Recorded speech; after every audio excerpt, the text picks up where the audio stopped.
No voy a decir mucho palabrería innecesario. Ya quedó en claro que con el presente vídeo voy a nombrar las obras cinematográficas más excéntricas de las que se hayan tenido conocimiento. Empecemos. El Ángel Exterminador, filmada en México en 1964, nos muestra a un grupo de burgueses que se reúnen en casa de una amiga para una cena de gala. Pero conforme pasa la noche, el hastío y la pereza se apoderan de ellos y ninguno se decide a abandonar la casa. Al principio mantienen la compostura ante tan extraña situación, luego, el pánico y la locura se apoderan de ellos. Y cuando están a punto de morir de hambre y sed, un rebaño de ovejas entra en la mansión para que puedan comer su carne y beber su sangre. Finalmente, de la misma forma misteriosa que quedaron atrapados, logran salir de su encierro, pero... no contaré nada más, tan solo diré que Buñuel cierra su película con una revuelta popular que no se sabe muy bien a qué viene, masacrada a sangre y fuego por las fuerzas represivas. Hay quien dice que la película es una metáfora de cómo se desmorona el orden moral de la burguesía. También hay quien cree que no tiene significado alguno.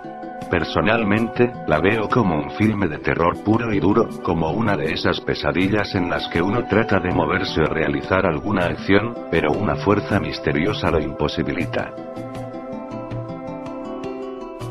Una típica familia de clase media, padre, madre, hijo e hija, cuya vida se ve alterada por la llegada de un misterioso personaje, interpretado por el inquietante Terence Stamp.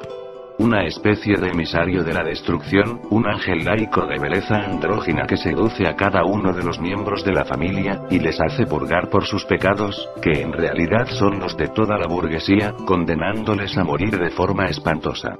Baste decir que uno de los personajes femeninos se entierra viva a sí misma en una de las escenas más angustiosas que recuerdo.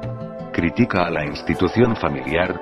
Una visión laica del apocalipsis cristiano. Hay interpretaciones para todos los gustos. El director Lindsay Anderson se hizo famoso en 1968 rodando un filme titulado If, protagonizado por un jovencísimo Malcolm McDowell. En 1973, con McDowell en la cima de su popularidad, tras haber hecho La Naranja Mecánica, director y actor volvieron a unirse para filmar esta comedia. Así la califican, pero hay que tener un sentido del humor muy especial para esbozar siquiera una sonrisa con esta extraña fábula. McDowell encarna al ejecutivo de una multinacional del café, que inicia un viaje de trabajo por Inglaterra. Un estúpido accidente le llevará a una clínica, donde se hacen experimentos humanos, para crear híbridos entre hombres y animales. Escapa de allí, y se refugia en una iglesia abandonada, donde habita una comunidad liderada por una mujer que alimenta a su rebaño, dándoles de mamar de sus pechos. Las peripecias del protagonista van siendo cada vez más delirantes y absurdas, en un viaje en el que la lógica ha quedado aparcada en el tercer fotograma del filme. Anderson decía que era una crítica al sistema capitalismo.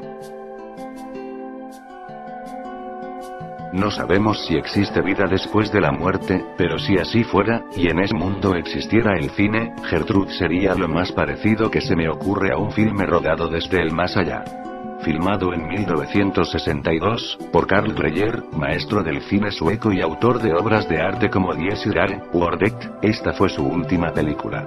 Su argumento trata sobre una mujer madura enfrentada a una encrucijada vital. Casada con un hombre al que no ama, hastiada de su maduro amante, y enamorada de un joven que la desprecia. Hasta ahí todo parece normal. Lo extraño reside en cómo está filmada la película. Personajes que nunca se miran entre sí, que recitan sus diálogos directamente a la cámara, sin entonación ninguna, como si estuvieran muertos. Y es que Gertrude parece un filme interpretado por espíritus, en lugar de actores de carne y hueso. Tengamos en cuenta, además, que la cinta trata sobre una mujer que busca el amor absoluto, pero jamás un filme sobre la pasión fue más frío y desapasionado. Y ahí radica su capacidad de fascinación. No olvidemos tampoco su escena final. La protagonista, finalmente sola, vive en una habitación que parece una cripta, y luce un maquillaje y un extraño peinado que recuerda al que Gary Oldman muestra en las primeras escenas del Drácula de Francis Ford Coppola. Un detalle que me hace pensar. ¿Y si Gertrude no es realmente un filme sobre el desamor sino una historia de vampiras emocionales? El ruso Andrei Tarkovsky no es un director apto para públicos impacientes. Se toma su tiempo para contar sus historias, y lo hace siempre de una manera oblicua, sin dejar muy claro qué es lo que quiere decir.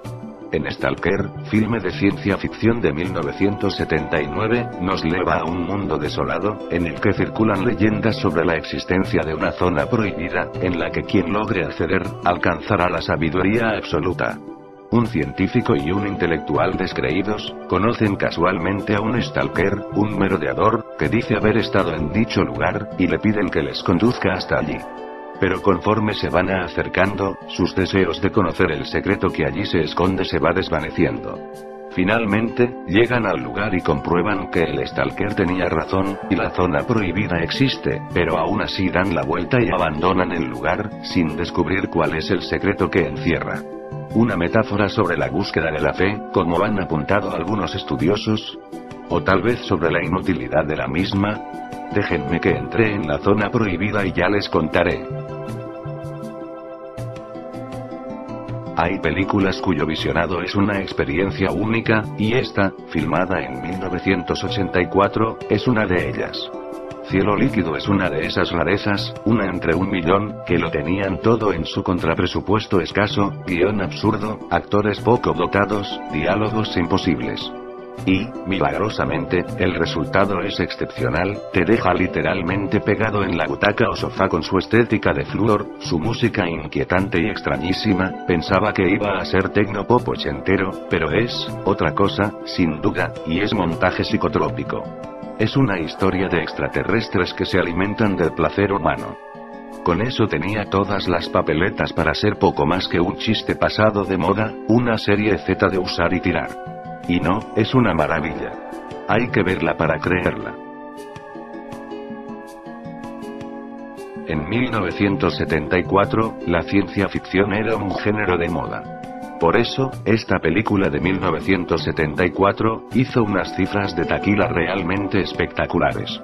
Lo malo es que la gente salía de las salas con cara de póker y preguntándose, ¿pero de qué carajo se trataba esto? Zardoz fue dirigida por John Boorman, años antes de hacerse mundialmente famoso con la magnífica Excalibur, y protagonizada por un Sean Connery, que